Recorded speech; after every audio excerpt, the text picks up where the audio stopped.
of the empty room. Late at night, in the heart of an aging apartment building, there was a room no one dared to enter.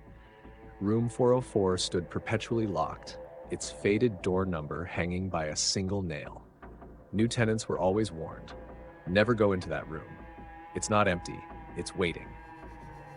Angela, a curious young journalist, had just moved into the building. She didn't believe in ghosts or curses, dismissing the stories about Room 404 as exaggerated tales spun by bored tenants. Her apartment was right next to the infamous room, and she couldn't resist the temptation to investigate.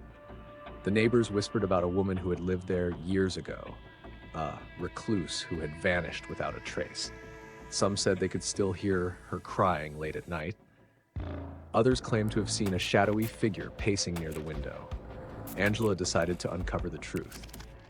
One evening, after everyone had gone to sleep, Angela stood in front of room 404 with a flashlight and a set of lockpicking tools.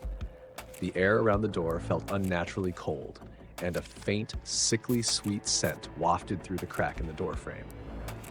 She hesitated for a moment, but shook off her unease. The lock clicked open with surprising ease. Pushing the door ajar, Angela stepped inside. The room was eerily preserved, as if time had stopped.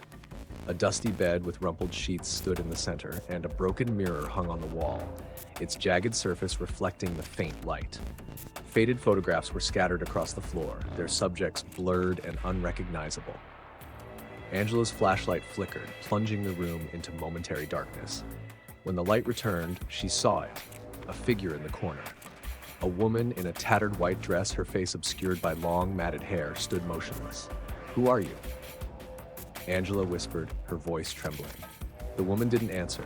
Instead, she raised her hand, pointing toward Angela with a skeletal finger. The door slammed shut behind her, and the air grew suffocating. Angela backed away, but the figure moved closer, her feet never touching the ground. The woman's face came into view, twisted and hollow, her eyes like empty voids. Her voice echoed in a guttural whisper, "Why have you come? This is my room." Angela tried to scream, but no sound escaped her lips. The flashlight fell from her hands, rolling across the floor and casting erratic beams of light. Shadows danced on the walls, and the air was filled with anguished cries. Suddenly, the woman lunged at Angela, her icy hands gripping her shoulders. A flood of images filled Angela's mind: loneliness, betrayal, and the suffocating despair that had consumed the woman in life. With a final surge of strength, Angela tore herself free and scrambled to the door. She twisted the knob, throwing it open and stumbling into the hallway. The neighbors found her the next morning, trembling and incoherent, muttering about the woman in white.